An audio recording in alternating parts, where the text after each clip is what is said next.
नमस्कार, आप सभी का एक बार फिर से स्वागत है एक नए वीडियो में। साइक्लोन सेनियार जो कि बंगाल की खाड़ी पर जल्द बनेगा और इसको लेकर जीएफएस मॉडल, ईसीएमडब्ल्यू मॉडल क्या कुछ इंडिकेशन दे रहे हैं, इतना स्ट्रॉन्ग सिस्टम को दिखा रहे हैं और सबसे महत्वपूर्ण इसका ट्रैक जो कि बांग्लादेश से लेकर उड़ीसा, पश्चिम बंगाल तक भी नजर आ रहा था।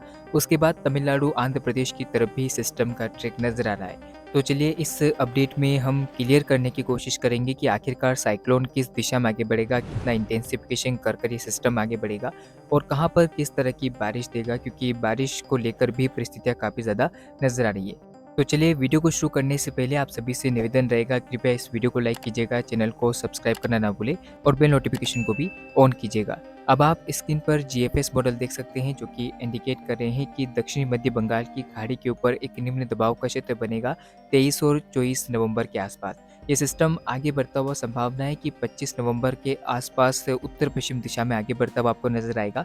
उत्तर पश्चिम दिशा में आगे बढ़ता हुआ ये सिस्टम इंटेंसिफिकेशन करेगा और फिर आप देख सकते हैं कि भारत के पूर्वी तटीय राज्यों की ओर बढ़ता हुआ ये सिस्टम इंटेंसिफिकेशन करता हुआ आपको नजर आ सकता है। संभावना है कि 26 नवंबर के आसपास ये सिस्टम डीप डिप्रेशन की इंटेंसिटी हासिल कर लेगा और फिर आप देख सकते हैं कि तमिलनाडु की तटों की ओर बढ़ता हुआ ये सिस्टम नजर आएगा। 26 नवंबर की शाम तक इसके साइक्लोन में बदलने की संभावना नजर आ रही है और ये अगर चक्रवात में बदलता है तो इसका नाम सेनियार रखा जाएगा। चक्रवाती तूफान सेनियार जो कि आप देख सकते हैं कि किस तरह से इंटेंसिफिकेशन करता हुआ तमिलनाडु की तटों की ओर बढ़ता हुआ नजर आ रहा है। फिलहाल जीएफएस मॉडल ऐसा इंडिकेशन दे रहे हैं। हालांकि ये सिस्टम यहाँ से इंटेंसिफिकेशन करता हुआ आप देखिए कि सीवियर साइक्लोनिक स्टॉर्म की इंटेंसिटी भी हासिल कर सकता है। फिलहाल अब हम समझने की कोशिश फिर से करते हैं कि सिस्टम किस तरह से बन रहा है। आप देखिए कि 25-26 के आसपास ये सिस्टम डीप डिप्रेशन और फिर साइक्लोन की इंटेंसिटी हासिल कर लेगा और फिर आप देख सकते हैं कि 27 नवंबर तक ये सिस्टम सीवियर साइक्लोनिक स्टॉर्म की इंटेंसिटी भी हासिल करता हुआ नजर आ रहा है। तो जीएफएस मॉडल की माने तो ये सिस्टम अति भीषण चक्रवाती तूफान के रूप में टकरा सकता है तमिलनाडु के तटों के पास और इसके अलावा आंध्र प्रदेश पर भी इस सिस्टम का असर आपको देखने को मिल सकता है। और जैसा कि आप जानते हैं कि पिछले अपडेट में मैंने आपको बताया था कि साइक्लोन किस तरह से ओडिशा, पश्चिम बंगाल और बांग्लादेश की ओर बढ़ता हुआ नजर आ रहा था। लेकिन अब आप देख सकते हैं कि जीएफएस मॉडल की तरफ से इस सिस्टम के इंटेंसिफिकेशन को थोड़ा सा कम किया गया है और अभी आप देख सकते हैं कि ये सिस्टम सीवियर साइक्लोनिक स्टॉर्म की इंटेंसिटी में तमिलनाडु और आंध्र प्रदेश के तटों के बीच रेनफॉल करता हुआ नजर आ रहा है। तो जोखिम की ज़्यादा संभावना जीएफएस मॉडल के अनुसार आप देख सकते हैं कि तमिलनाडु और आंध्र प्रदेश के तटों पर नजर आ रही है। हालांकि देखिए अभी ये ट्रैक क्लियर नहीं है, मैं आपको एक बार फिर से बता देता हूँ, अभी ट्रैक क्लियर नहीं है। अगर हम ईसीएमडब्ल्यू मॉडल की बात करें, ईसीएमडब्ल्यू मॉडल क्या कुछ ट्रैक दिखा रहे हैं, तो आप देख सकते हैं कि ईसीएमडब्ल्यू मॉडल का कहना है कि श्रीलंका के तटों के पास एक निम्न दबाव का क्षेत्र बनेगा। यह सिस्टम लगभग 25 और 26 नवंबर के आसपास बनता हुआ नजर आएगा। फिर ये सिस्टम उत्तरी दिशा में आगे बढ़ेगा। पहले आप देख सकते हैं कि सिस्टम उत्तर दिशा में आगे बढ़ रहा है।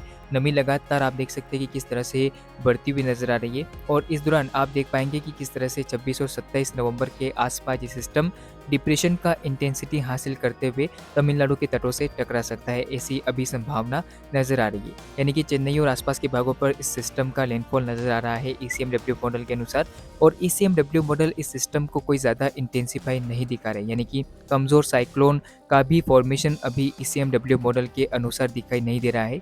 ईसीएमडब्ल्यू मॉडल ऐसा इंडिकेशन दे रहे हैं कि ये सिस्टम फिलहाल लो प्रेशर के बाद डिप्रेशन का फॉर्मेशन कर सकता है और डिप्रेशन की इंटेंसिटी में ये सिस्टम तमिलनाडु के तटों पर लैंडफॉल करता हुआ आपको नजर आ सकता है। तो कुल मिलाकर ईसीएमडब्ल्यू मॉडल ऐसा इंडिकेशन दे रहे हैं कि अभी साइक्लोन का खतरा दक्षिण भारत पर नहीं है, यानी कि है लेकिन उतना इंटेंसिफाई सिस्टम नहीं करेगा, ऐसा मॉडल इंडिकेशन दे रहे हैं।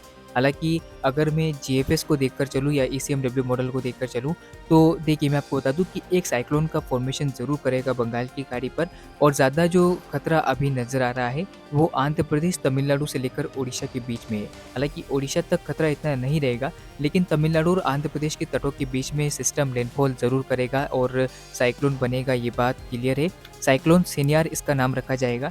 हालांकि ईसीएमडब्ल्यू मॉडल ऐसा इंडिकेशन दे रहे हैं कि ये सिस्टम कमज़ोर रहेगा, लेकिन आपको बता दूं कि ऐसा कुछ भी नहीं है। अभी बहुत सारे बदलाव साइक्लोन के अंदर देखने को मिलेंगे। लॉन्ग रेंज मॉडल में अक्सर बदलाव की संभावना ज़्यादा रहती है, तो ऐसे में ये जो साइक्लोन का ट्रैक अभी ईसीएमडब्ल्यू मॉडल दिखा रहा है, इंटेंसिटी दिखा रहा है, ये काफ़ी ज़्यादा अभी चेंज होगा। और मैं अगर देखकर चलूँ तो ये सिस्टम साइक्लोन तो बनेगा ही, इतना अभी अनुमान लगाया जा रहा है। और ईसीएम एआई मॉडल अब आगे क्या कुछ दिखाते हैं, इसको लेकर भी मैं आपको जल्द अपडेट करूँगा। फिलहाल अब बारिश की बात करते हैं। बारिश अगर साइक्लोन बनता है तो कहाँ पर होगी? तो आप स्क्रीन पर देख सकते हैं कि बारिश की इंटेंसिटी आपको 21 नवंबर से बढ़ती हुई नज़र आएगी। 21 नवंबर को भी एक साइक्लोनिक सर्कुलेशन और फिर लो प्रेशर सिस्टम का फॉर्मेशन करेगा। तो 21, 22 और 23 के बीच में तमिलनाडु के तटों पर, इसके अलावा कराईकल, इसके साथ ही केरला और आसपास के भागों पर मध्यम से तेज़ बारिश की गतिविधियां आपको देखने को मिल सकती है। 25 अक्टूबर के आसपास साइक्लोन का फॉर्मेशन कर रहा है। 25, 26 और 27 के बीच में जब साइक्लोन आएगा, तब आप देख सकते हैं कि तमिलनाडु के तटों पर भारी से अति भारी बारिश होने की आशंका अभी के अनुमान के मुताबिक नजर आ रही है। और जीएफएस मॉडल ऐसा दिखा रहे हैं कि बारिश की गतिविधियां आंध्र प्रदेश के उत्तरी भागों तक आपको देखने को मिलेगी। एक बार फिर आप देख सकते हैं कि साइक्लोन किस तरह से आ रहा है, और इसके अलावा आप देखिए कि बारिश की इंटेंसिटी कैसी बढ़ेगी।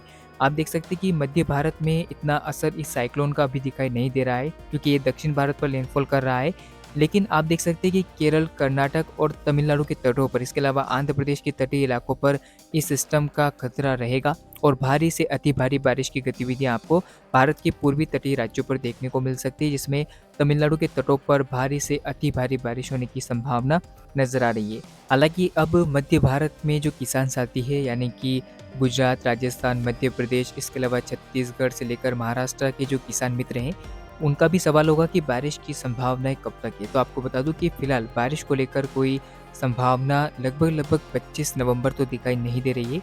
25 नवंबर के बाद ज़रूर हलचल बंगाल की खाड़ी पर है। तो ऐसे में देखने वाली बात है कि साइक्लोन का आगे क्या कुछ ट्रैक बदलता है। तो लगातार मेरे साथ जुड़े रहें। अभी फिलहाल दक्षिण भारत पर नया अपडेट आया है कि साइक्लोन लैंडफॉल कर रहा है और भारी बारिश की गतिविधियां आपको देता हुआ नजर आ सकता है, तमिलनाडु से लेकर आंध्र प्रदेश और आंतरिक कर्नाटक के भागों में, केरला के हिस्सों में। तो ये देखने वाली बात है कि आगे किस तरह का मौसम में परिवर्तन होता है मध्य भारत के राज्यों में। फिलहाल दक्षिण भारत में जमकर बारिश होगी, और आने वाले समय में लगभग अगर मैं आपको बता ही दूँ तो 20-21 से बारिश की गतिविधियाँ काफ़ी ज़्यादा बढ़ती हुई आपको नज़र आएगी। 23, 24 और 25 के बीच में भारी बारिश का दौर आपको देखने को मिलेगा, और फिर एक बहुत बड़ा भारी बारिश का दौर आपको 26, 27 और 28 के बीच में देखने को मिलेगा, जब साइक्लोन टकराएगा तमिलनाडु के तटों से। तो फिलहाल चक्रवाती तूफान के तमिलनाडु के तटों पर टकराने की आशंका नजर आ रही है, और साइक्लोन मोंथा के बाद ये एक नया साइक्लोन का खतरा दक्षिण भारत की ओर बढ़ता हुआ नजर आ रहा है। तो फिलहाल ये था अपकमिंग साइक्लोन का अपडेट, यानी कि साइक्लोन सेनियार जो कि बंगाल की खाड़ी पर बन रहा है। अभी फिलहाल उड़ीसा, पश्चिम बंगाल पर कोई ज़्यादा खतरे की आशंका नहीं है, ऐसा मॉडल दिखा रहे हैं। और आगे जो ट्रैक में चेंजेस होगा, यानी कि जो बदलाव आएंगे, मैं आप तक अपडेट करता रहूँगा। साइक्लोन सेनियार अभी फिलहाल आप देख पाएंगे कि तमिलनाडु, आंध्र प्रदेश के बीच में लैंडफॉल करता हुआ नजर आ सकता है। फिलहाल खतरे की आशंका आपको 25, 26 और 27 के बीच में नजर आ सकती है भारत के पूर्वी तटीय राज्यों के ऊपर। हालांकि ट्रैक में और इसके समय में बदलाव की संभावना रहेगी। तो आगे जो भी अपडेट साइक्लोन सेनियार को लेकर मिलेगा, मैं आप तक पहुंचाने की कोशिश करूंगा। फिलहाल के इस वीडियो में, इस बुलेटिन में इतना ही। लगातार चैनल के साथ जुड़े रहेगा। इस वीडियो में आप सभी ने जो सहयोग प्रदान किया है, उसके लिए मैं आभार व्यक्त करता हूँ। वीडियो को अंत तक पूरा देखने के लिए आपका धन्यवाद।